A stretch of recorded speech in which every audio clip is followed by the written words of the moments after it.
Thank you for joining us today. My name is Viviana Lopez Green. I am the Senior Director of the Latino Knowledge Lab at Unidos US, the nation's largest Hispanic civil rights and advocacy organization. At the lab, we seek to transform how Latino contributions to US history and society are taught, represented, and remembered. We partner with institutions across sectors, including philanthropy, academia, and advocacy organizations to produce groundbreaking research to strengthen accurate storytelling about the experience and the contributions of Latinos to our shared history as Americans. That accurate story includes this fact that brings us together today. The Hispanic community is central to our nation's economic progress. There are 66 million of us. That's nearly 20% of this country. 80% of us are US citizens. We generate 4.1 trillion in economic output, larger than all but four largest economies in the world. Despite these contributions, the Latino community faces lower wages and wage growth, fewer employment opportunities, decreased access to quality education, and more barriers to sustainable home ownership. This leaves Latinos only 22 cents for every dollar of white wealth, owning only 22 cents for every dollar of white wealth. That's the Latino wealth gap. And that is not the result of individual choices, as we will share with you today during this conversation, or one single policy action. This new report is developed in a partnership between Unidos US and UCLA Latino Policy and Politics Institute, and examines the decades of history and policies that generation upon generation have produced today's wealth gap. Why is this research important now? Our community and our country are living through triply uncertain and often upsetting moment. Last year, and again this spring, as you will hear also from my colleague Laura Arce in this conversation, at Unidos US, we visited communities all across the country, from Los Angeles to Philadelphia and from Minneapolis to Texas. We heard from our affiliates, community leaders, and families and local elected officials about the challenges people are tackling to make ends meet and even to feel safe. The cost of housing keeps climbing, and while wages stay flat, exploding costs for healthcare forcing families into debt. Our people, we are working multiple jobs and still feel one unexpected expense away from crisis. No one has been spared. But this conversation is not only about the Latino community. We are thinking on solutions for all. This is about our country. Our communities are driving solutions that can help expand economic opportunity, not just for Latinos, but for all working families. Last month, many of you here joined us when we launched a new economic prosperity agenda, a forward-looking plan rooted in community voices and designed to propel Latino families, and through them, all of America to greater economic prosperity. We combine what we heard from community, our extensive polling of Latino voters, original research like the one we are presenting today, and decades of institutional learning working alongside our nearly 300 community-based affiliate community organizations nationwide. The Economic Prosperity Agenda is a statement of values, a call to action, a vision for our future. You can learn more about it on our website at economicagenda.unidosus.org. We also know you cannot change the future without studying the past and understanding the present. That's what today's presentation is about. That's why we partnered with UCLA Latino Policy and Politics Institute for this report. Our panelists will look both at that history that is behind us and still lives with us, as well as the solutions to close the gap and expand economic opportunity for Latinos and working families. We hope today with this conversation to just start the beginning and to shed light on how we got here, how the pieces fit, the results and consequences we see today, and the opportunities ahead for us to build lasting change. After our panel discussion, we will open up the questions from you. Please submit your questions in the Q&A box. Make sure you identify yourself with your name and if you belong to any organization or group. Without further ado, I am delighted to introduce today's panel for a rich conversation today. I'm going to start with Secretary Julian Castro, who is now serves as Chief Executive Officer of the Latino Community Foundation, the nation's largest Latino serving foundation. He was elected to San Antonio City Council in 2001 at the age of 26, and he was elected mayor of San Antonio in 2009. In 2014, President Barack Obama appointed him to U.S. Secretary of Housing and Urban Development, where he served until the end of the administration. Our next panelist joining us today is Sarita Brown. Sarita is co-founder and president of Excelencia in Education, a national nonprofit organization dedicated to accelerating Latino student success in higher education by linking research, policy, and practice to serve Latino and all students. As president, Sarita is responsible for the vision and governance of the organization, working with the board of directors to communicate with the stakeholders and identify forward-thinking partners, funders, and investors to support Excelencia's mission. Thank you, Sarita and Secretary Castro, for joining us today. I'm also delighted to introduce my colleague, Laura Arce, who has been a champion and helped me design this report with the researchers at USLA since the very beginning. Laura Arce is Senior Vice President for Economic Initiative at Unidos US. Again, we are the largest Hispanic civil rights and advocacy organization. Laura is the architect of the Home Ownership Means Equity, that's HOME initiative, a multi-year campaign to add 4 million new Latino homeowners this decade.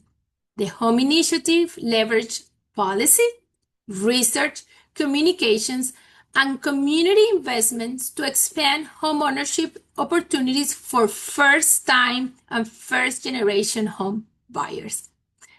And last but not least, I am so excited to introduce and who will be kicking us off today's discussions with the key findings and highlights, the lead author of this report, who has been, I can truly call her our partner in crime and in mind and in everything, Gabriela Carmona, Senior Research Analyst at UCLA's Latino Policy and Politics Institute. We are so grateful to have been and so fortunate that we got to work with Gabby. Gabby supports LPPI's research portfolio on housing and Latino wealth building. Welcome, Gabby. In her role, she supports the Institute research portfolio on wealth building. She also, many of you will have seen this last year, she did research work on tracking the recovery and rebuilding in Altadena, one of LA's country's hardest hit communities after the 2025 Eaton fire. Welcome, Gabby, and take it away. Thank you so much, Viviana. Um, and thank you to everyone for joining us today. I really appreciate the warm introduction and really truly honor and appreciate our continued partnership on this project and future projects. So I'm excited to be here with you all today to debut this report and to really help kick off a conversation about wealth, specifically the gaps in access to and accumulation of wealth that has shaped Latino communities in the US for over 175 years. And so this is a particularly timely conversation, as Viviana alluded to, and what our report really shows is that there are many components of history that really affirm something very important, which is the fact that Latinos are and have been central to the US economy, now more than ever. Many of the stats that are kind of presented here on this slide may look or sound familiar to you all, but I think that they're worth grounding ourselves in for this conversation. So Latinos make up nearly 1/5 of the US population today and are projected to make up nearly 28% by 2060. And Latino economic power shows up across the economy, not only as workers through our labor force participation, but also as business owners. Latino-owned businesses employ nearly 3 million people. And collectively, Latino economic activity has generated 4.1 trillion in GDP in 2023 alone, making it actually the fifth largest economy in the world. So on one hand, the scale and contributions of Latinos are quite immense. But when you look at wealth, the story is a little bit different. Latino communities help create wealth and prosperity in the country, but that wealth is not held within Latino communities at the same level. And when we say wealth here, we mean something very simple. It is what you own, so your assets like homes, savings, retirement, minus what you owe, so or mortgages, student loans, credit card bills, your debt. And by that measure, Latino households hold about 22 cents for every dollar of wealth held by white households. That gap is quite large and has kind of continued over time. In fact, it is so enduring that we have a term for it, the Latino wealth gap. And this line graph here depicts the median household wealth for Latino and white households since 1989, which is actually the earliest point that we can track this data consistently. And what we see is that this gap has persisted and in many periods somewhat dipped, but also expanded, especially as of late. And this raises a really important question for us and really lies at the heart of the report that we're presenting and speaking to today, is that if Latino communities are increasingly contributing to the economy, why isn't that translating into an appropriate level of wealth? Well, when we start to unpack that question, it became pretty clear that these outcomes weren't due to individual choices or circumstances, but very much shaped by the systems that people move through. And by that, I mean systems like the housing market, which shape whether families can access assets through homeownership, the labor market, which shapes income and job quality, our education system, which shapes access to higher jobs and upward mobility, the social safety net, which determines whether families can stay afloat during times of crisis or hard times, and our immigration system, which shapes access across all of these systems. So to answer the question that I presented earlier, we decided to focus our analysis really within these systems, both individually, but also importantly in how they kind of overlap and together shape long-term wealth outcomes for Latino communities. It is important to say that we totally recognize that Latinos aren't the only communities historically disadvantaged by any of these systems, but the Latino experience is very distinct. Latinos are not a monolith. We have very different races, histories, legal statuses, and where communities have even settled in the country has also created very different starting points within these systems. And so that complexity makes this story kind of harder to tell in some ways, and the systemic impact of these systems also harder to document and really truly see. But that's exactly what we aim to do in this report. Across each of these systems, we connect historical policy decisions to present day outcomes for different Latino communities to show how today's patterns of wealth were produced. And so, just to make that concrete and to also ground the upcoming panel discussion, I'm going to briefly just speak to two of these systems, housing and education. And I want to focus on a key theme across both of them, which is that Latinos have not only had barriers to accessing these systems, but even when they do, they experience lower returns and benefits from it. And so, starting with housing, homeownership is one of the primary ways that families build wealth in the US.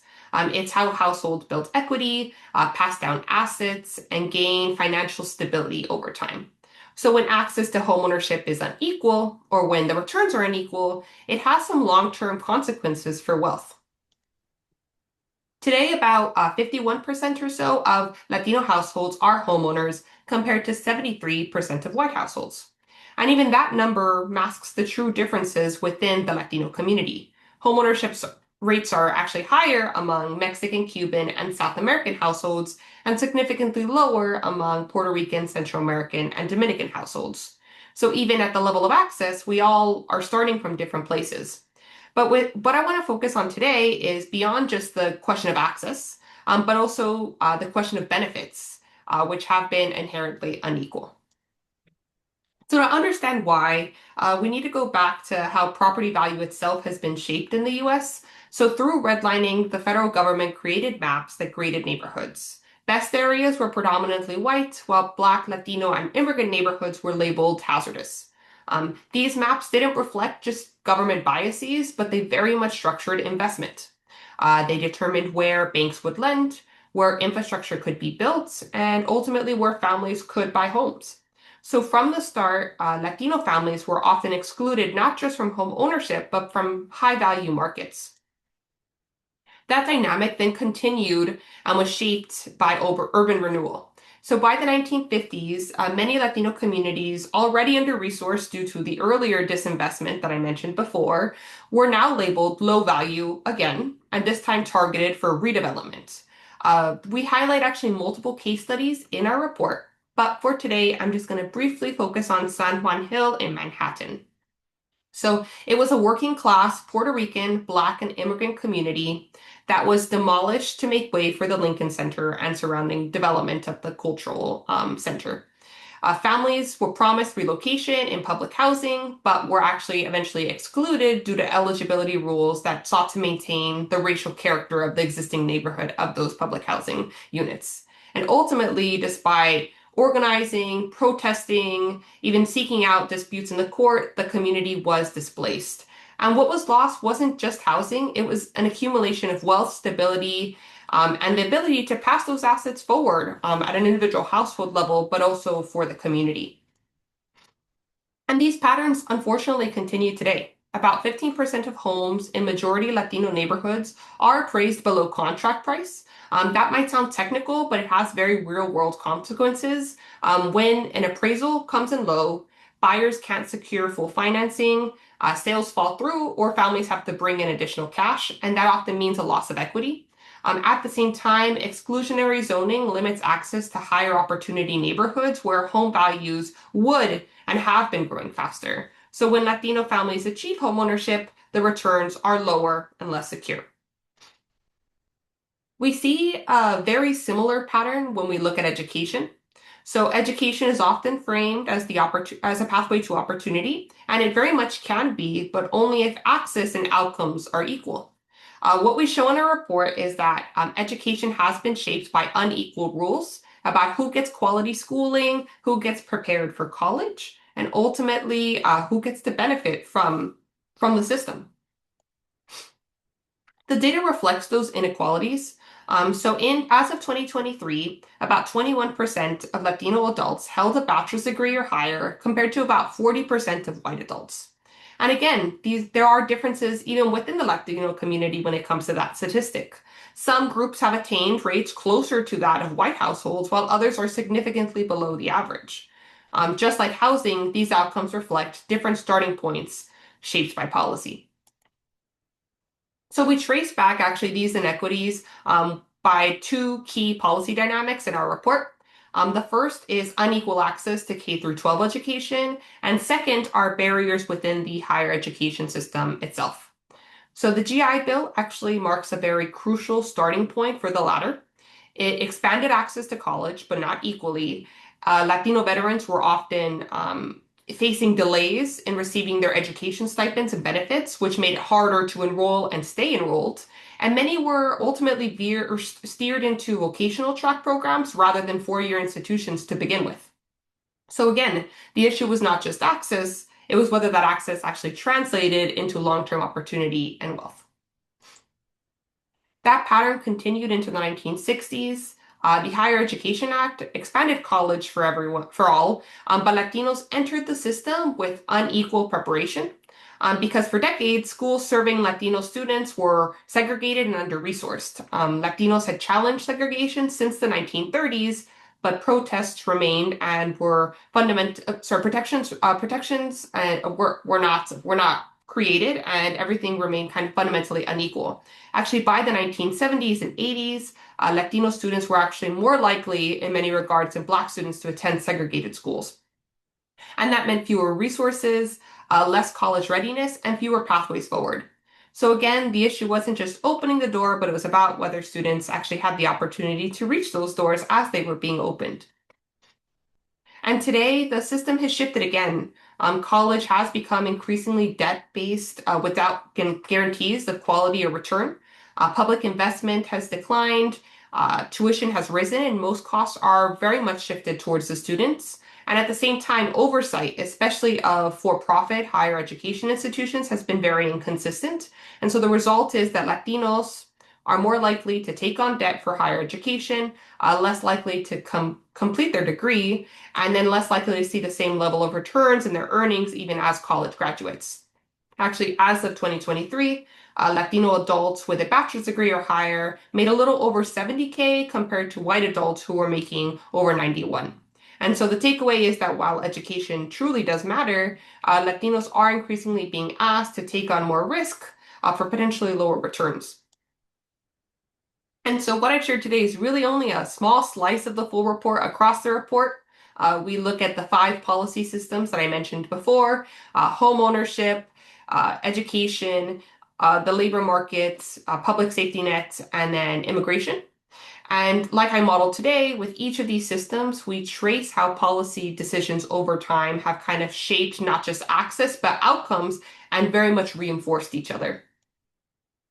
And so just as these systems, though, ultimately have shaped the gap, they can also help provide us with the tools we hope to address it. Each system analysis actually in our report does provide a set of policy recommendations, which outlines ideas about how to chart a path forward, something that I know will be a focus of the panel today. And I hope that what I presented today here can kind of help ground a discussion that's very much focused on thinking about solutions. So with that, I will pass it over to our moderator, Viviana, to kick off the panel and start the conversation. Thank you so much, Gabby, for walking us through those key findings and the major data and share how the report was organized. And given the expertise that we have on today's panel, we're really going to focus the conversation a lot in those key issues that Gabby elaborated, education and housing. So again, welcome everybody. And again, thank you so much, Secretary Castro, Sarita Brown, and Laura Arce, Gabby, for joining us for this important conversation. And I would like to start with a question, for all of our panelists. And it would be, and maybe we could kick it off with Secretary Castro. As you know, the report shows that the Latino wealth gap didn't emerge from a single policy failure, but from multiple policy systems reinforcing each other over time. So for all of you, from where you sit, where do you see that interaction most clearly today, where one system is actively limiting the gains from another? Yeah, thank you very much, Viviana, for inviting me to be a part of this. And I want to thank Gabby and UCLA LPPI for this great work, and to all the other panelists. I've seen this in different ways, but I'll just take one example, which is, what I saw at HUD. And I think that the report does a really good job of delving into some of the challenges when it comes to systems with regard to housing and essentially economic mobility and closing that wealth gap for Latinos and Latinas. So systems that work against each other, in many ways, post the civil rights movement, as more and more Latinas and Latinos have had the opportunity to get a 2-year college education or a 4-year college education and make more income, one would expect that some of these numbers in terms of home ownership would come closer together, as we would expect also with the overall wealth gap. What I saw really clearly at HUD was the legacy that Gabby pointed out of just because you have a certain income, right? We still have a legacy of that it's still more difficult when you go out and try and get a mortgage, or you apply for a loan. The neighborhoods that Latino families are living in are appraised at lesser values systemically than white neighborhoods. They're invested in terms of infrastructure I saw this from the other side as a city councilman and mayor in San Antonio. Oftentimes, the investments that would help raise property values in those neighborhoods are not there to the same level, whether we're talking about libraries or recreation centers or just basic things like good streets and sidewalks and drainage. And so you can have folks in our community that are moving up in one way, but are fighting still the effects of systems in place that mean that their ability to grow their wealth and to pass that wealth on to their children and grandchildren is hampered. And I specifically saw that in housing with the difficulty in getting loans, with the way that we approach neighborhood investment, and a housing ecosystem that makes it harder for the community to get ahead. Thank you. And we'll pass it on to Sarita with the same question about how the systems are interlocking each other. And the interplay between where people live and grow up and the fact that you can track the investments, particularly in the K-12 system, to be less in communities where that Julian just described. So while we always look for the outstanding school, the courageous teachers, the wonderful counselors, all of those individuals, while accredited by institutions of higher education and their state systems to function in the K-12 system, by and large, they are in an infrastructure that gets much fewer resources. The numbers of emergency certified teachers in lower income communities is much higher. The quality of the physical plant, the opportunities provided for students, we can go on and on. So while the whole ecosystem is linked, the interplay of poverty manifested by where you live, where you can afford to live, and where you live there, what is available to you in terms of school systems. I will say to you, since we had the encouragement, Viviana, at the beginning of this, that even when reading the full report, but particularly in the juxtaposition of this point, is each of us always asks, what can I do? What can I do for myself? What can I do for my family? What can I do for my community? And I think that we'll have many opportunities as we talk with each other about this condition that the Latino community is in, as I turn my light on, and the capacity to be able to move forward. There are places, there are school districts, there are schools, but where Excelencia in Education has planted our flag, there are colleges and universities that frame this issue in a way that even with the wealth gap, And even with the disparities that we can track in every point in this report, these colleges and universities look at a fundamental reality, which is for all countries, their most precious resource is their human resource.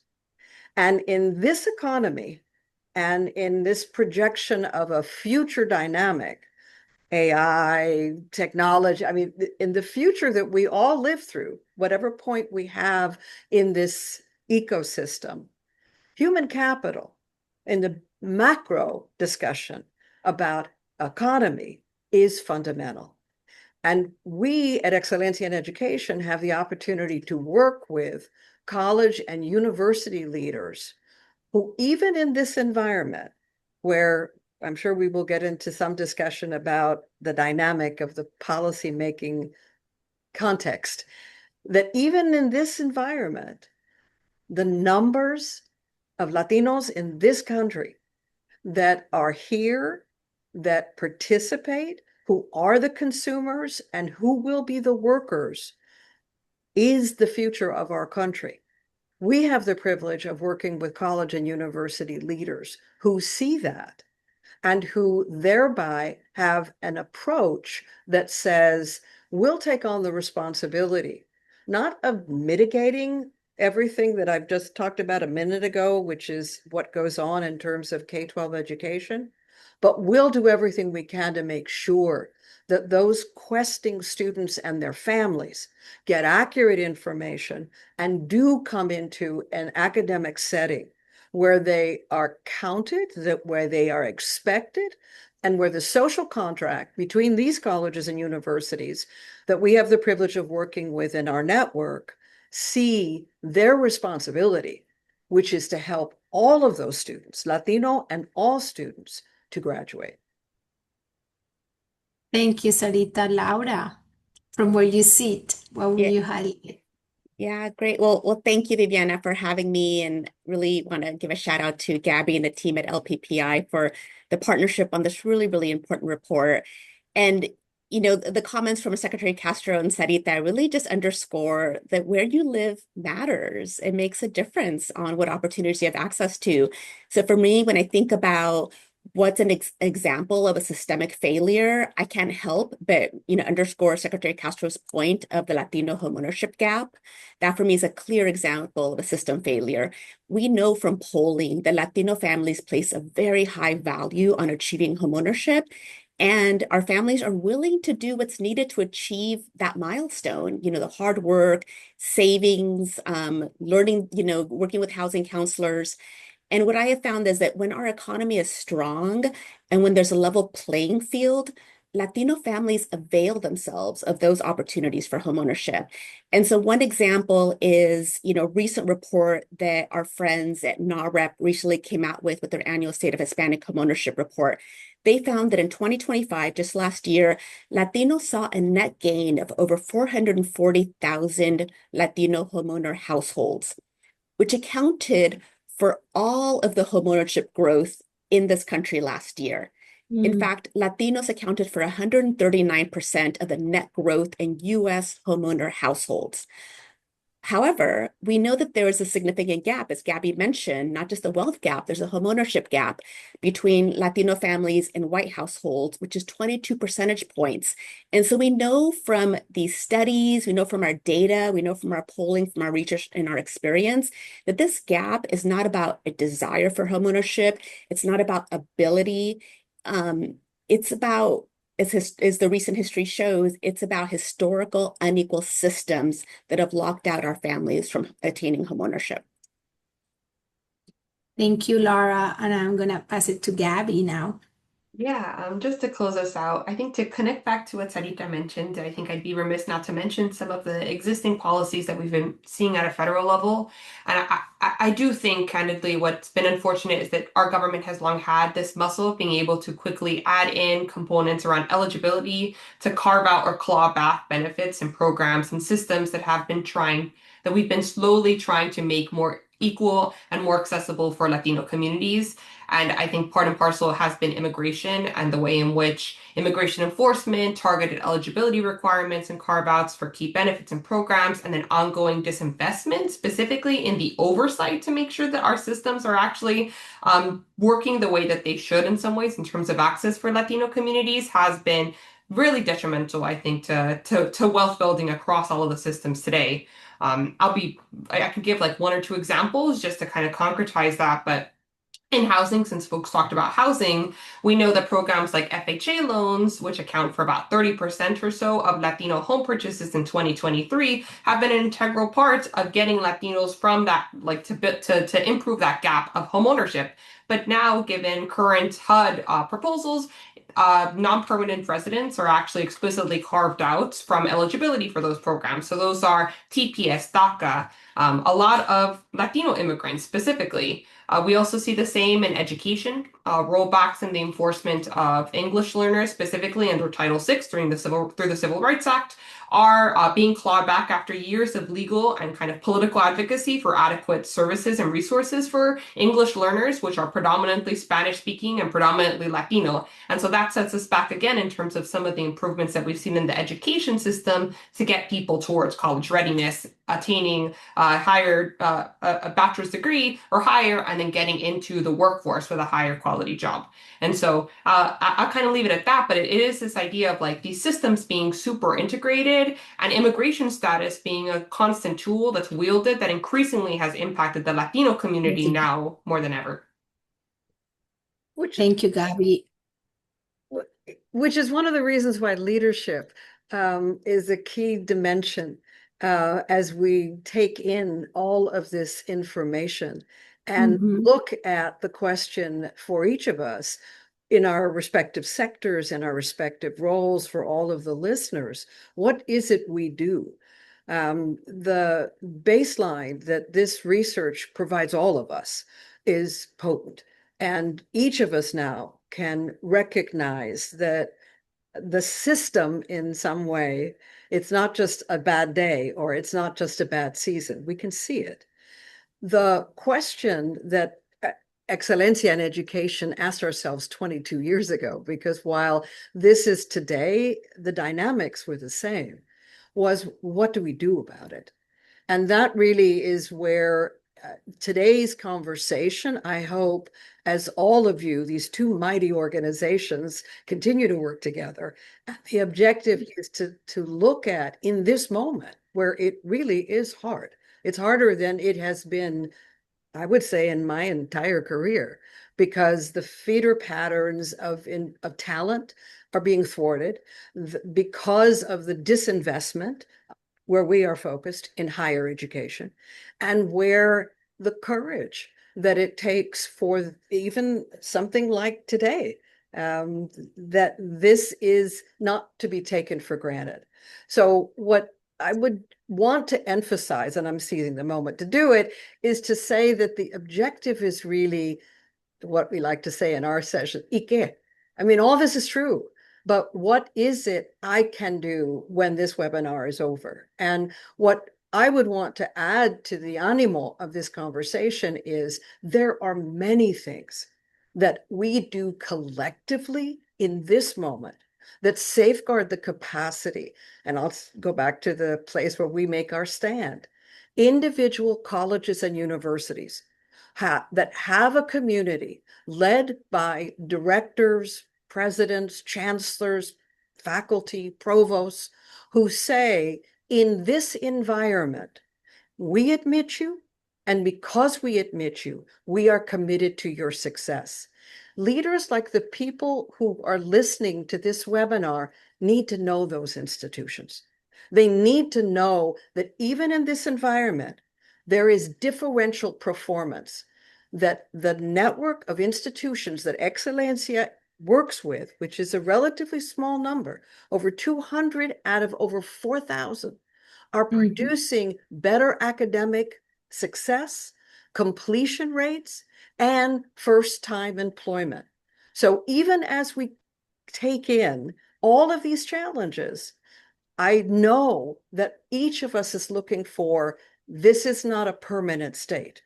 This is an environment where even with the challenge, we will change it. Thank you, Sarita. And I'm going to come back to you because I would love for you to share how those approaches of the organizations that you're already working with, recognized by excellence, can be scaled and lead to systems change. But before that, I would like to come back to Secretary Castro and talk about a specific, we are often talking about expanding home ownership. At Unidos US, there's a big goal, and you gave a very good foundation about what are the limitations that the system are providing. But what would it take realistically to shift from access to durable wealth building in housing policy for Latino communities today? Yeah, no, thank you for that question. I mean, I think it would take a whole array of investments and also policy changes.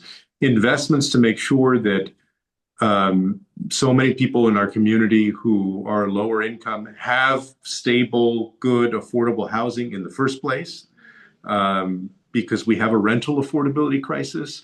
And we know that everything else flows from having stable, decent housing, right? Kids do better in school, people are able to hold a more steady job, a better quality of life, and more economic mobility. When it comes to home ownership, building on that, it takes both policy changes and intentionality at places like HUD and the FHA and the GSEs and at the VA, and maybe most importantly in the private sector, among banks, and how they address their mortgage lending. The public sector, I think, also has a role to play, and philanthropy has a role to play as well, in helping to bring people together who want to change systems and giving them the resources to think through that, to devise new systems, to connect with policymakers who can put that into action, who can connect to advocacy organizations that can bring the community into the push to make these policy changes possible, because it takes a community pushing at the local level, the state level, and the federal level to do it. And ultimately, in that way, all the way up the system, to create policies that ensure not only that there's access, but also that there's mobility and the ability to accumulate wealth and to pass that wealth along to the next generation. I think that, there are a number of efforts that are underway to do that. It's very piecemeal, I think, and issue-oriented right now. But I would just encourage continued investment from philanthropy, just speaking for, the Latino Community Foundation, to invest in those efforts, from the research to the buildup of it, to the advocacy on it and so forth, and also better connections to public policymakers at every level who are going to have the courage to actually do it. Thank you. And building on that, Laura, if you were advising a major financial institution or philanthropy today, what is one concrete change they could implement that will make a real difference? Yeah, so the first I would say is, if I was advising a mortgage lender, I would ask them to look closely at how they assess income when underwriting. The number one reason that Latinos are denied for a mortgage is that their level of debt is too high relative to income. And for many Latino households, honestly, like many Americans in today's economy, their income is comprised of multiple income streams. You have gig work, you have side hustles, you have multi-generational family members contributing. So I think if a lender is able to be welcoming, to build trust, and to help borrowers streamline that process of documenting all that different income, I think they would find, real success with the Latino mortgage market segment. And I also would like to add, and maybe broaden a little bit, to lenders, but also, as Secretary Castro's point, to philanthropy, but even local, state, and federal government. Another big barrier is down payment. A lot of families, a lot of credit-worthy families are locked out of mortgages right now because they don't have that down payment. And this is a structural barrier because of the historically low homeownership rate that we see in our community and low wealth rate. It's all kind of a vicious cycle. And so I think we know that today about 30% of home buyers have assistance from their family or relatives when putting together their down payment. That rate is only 7% for Latino homeowners. And so I would really advise those who care about growing our homeownership rate to look at around building targeted programs for first generation home buyers around down payment assistance. Thank you. And Sarita, I promised that I was going to come back to you because I really want to highlight what's working at the institutions that are truly moving the needle for Latino students. What would it take to scale those approaches system-wide? And I'm going to get back to Gabby, but I also want to make sure we have time left to hear from our audience. I see the Q&A box very popping. But Sarita, please, could you please share those approaches and ideas to scale them so we can change systems before I get back to Gabby? Sure. Knowing that we're pressed for time and have a mighty set of topics here, I'll distill it to the fundamentals of what Excelencia in Education uses for a certification system called the Seal of Excelencia. And that is data, practice, and leadership. In terms of data, it is a fundamental self-assessment. We have created a certification that provides colleges and universities that recognize that their future strength as institutions depend on their capacity to deliver return on investment. The criticism of higher education is not restricted to issues of Latinos or not, it's whole scale. So at this moment, for all colleges and universities, to be able to look at who they admit, who they retain, how fast do they get a degree, what are the degrees in, we have a certification that lines this up. All of the information about what we've done we have on our website. Leadership is measured by intentionality. What is it that the colleges and universities do that they recognize the interplay between those acts and the data? Oftentimes when you get into big systems, people talk about data points as if they live in isolation. They're all together. There's an interplay. Within a college and university, you can look at that. And that is what happens within the Seal of Excelencia process. And then finally, in terms of practice, it's practice that yields results. And those practices, for another time in a longer way, we have now almost 20 years of evidence-based practices, some of which have been Unidos affiliates, some of which are affiliated with colleges and universities. All of them have proven records of effectiveness with Latino students and other. The framing of today's conversation for policy and going to scale, that's really where the collective effort is so energizing, because to push through this time when clearly bigger entities are working against progress will take all of us saying it's fundamental. It's fundamental for the American economy because it is based on the capacity for Americans. And Latinos are Americans. For those who are having difficulty with that, we can go have a beautiful history lesson, but we are here. We've been here and we are participating.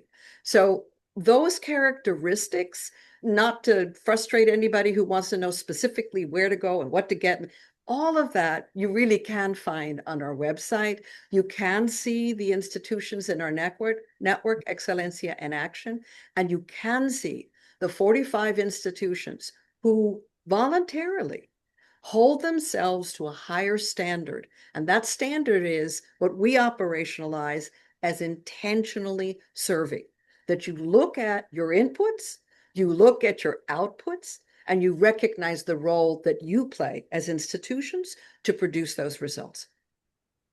Thank you, Sarita. And Gabby, in 1 minute, and knowing that policy making, policy change is what will bring system change, that will bring lasting change.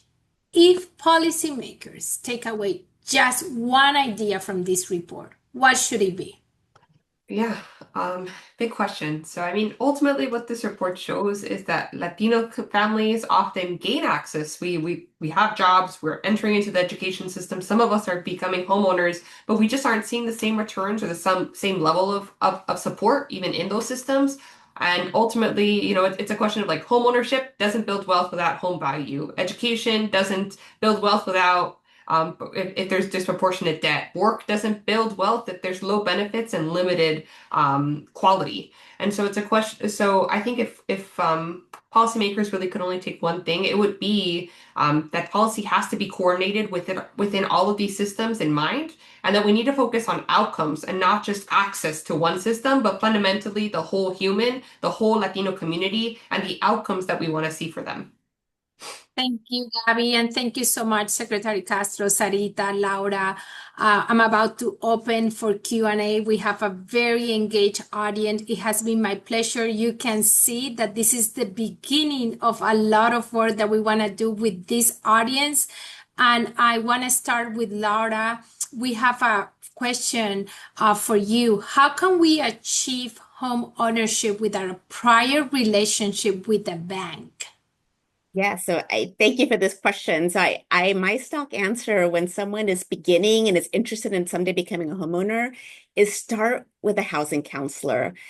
We have a network of nonprofit community-based housing counselors and financial coaches across the country. If you go on Unidos's website, you can get access to our network, and they're going to provide unbiased advice on what the steps are and how to find reputable lenders and realtors and all of that to help you in your journey. And they'll really lay out what the steps are.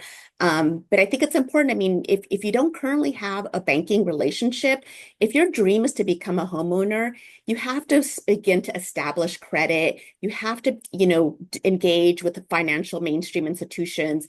And a housing counselor or a nonprofit financial coach can help you identify those institutions in your community where you can, begin to that process and begin that journey. Thank you, Laura. And for Secretary Castro, how do you argue? The question is, how do you argue with someone who sees these failures as the system working exactly as it should be? There is this different heart, and this is at the core of the why of this report, understanding the roots and the past. But, I know you work in legislation and with the community. So how would you answer this question? Yeah. Well, thanks for I mean, if the argument were that it's working as it was designed, and that's meant as an indictment of the system, then I would say that's true in many ways. I mean, these were systems that were not designed to further the ability of people of color to get ahead. And there's so many pieces of policies and laws that are still in place. And also, I mean, we can't forget just the human bias that still exists, when people in places of authority that too often are not people of color are making impactful decisions. So in all of that, then I would say that system certainly was not designed and is not helping to ensure that there's fairness and there's equity. And I think that the rollback of some of the progress that we had made after the civil rights movement that we've seen in the last couple of years or last year and a half has made it even worse. And so my argument would be that we need to understand at a technical level and then foster the ability to get that evidence out there to policymakers and make sure that advocates have the resources to help make the push in the community of educating them, of organizing them to change the system, to make these adjustments in policy and resource investment. Laura mentioned, just as one quick example, housing counselors, right? In this day and age, we should have a much more robust, ability for people to see housing counselors that need them. And yes, you can go onto the internet. Many people can go onto the internet and try and get really good information, but they're also trying to sell you something on the internet, right? It's often hard to distinguish when you're getting sent to a site what the real purpose of that is. And so I would encourage people to be able to do both, but we need much more investment in all of those just baseline information resources that help people enter and access opportunity. And then from there, the policy changes to help them grow that opportunity and wealth. Thank you so much for that response. It's so important to understand that this is a system problem, an infrastructure problem, and not a personal choice. That is so important as we build this foundational knowledge about the Latino wealth gap and the policies moving forward. We have a lot of questions. I'm just going to reduce a little bit. I want everybody in the audience that the information for Gabby, myself, and everybody here is accessible. We will be happy to come back to some of those questions. We have right now 32 questions in the queue, maybe 43. I don't think we are going to get through that, trying to be respectful of everybody's, but we would love to engage. But with that said, I'm going to go over to Sarita, because this is also a big part of the report on what's happening in the education space and some of the policy recommendations. But Sarita, how do you believe, is the question, that the changes in federal loan policies, changes in loan amount, caps, and changes in what degrees qualify, professional degrees, will affect educational aspirations for Latinos? It is very likely to detrimentally impact first-generation college goers. The complexity of our current financial aid system is daunting.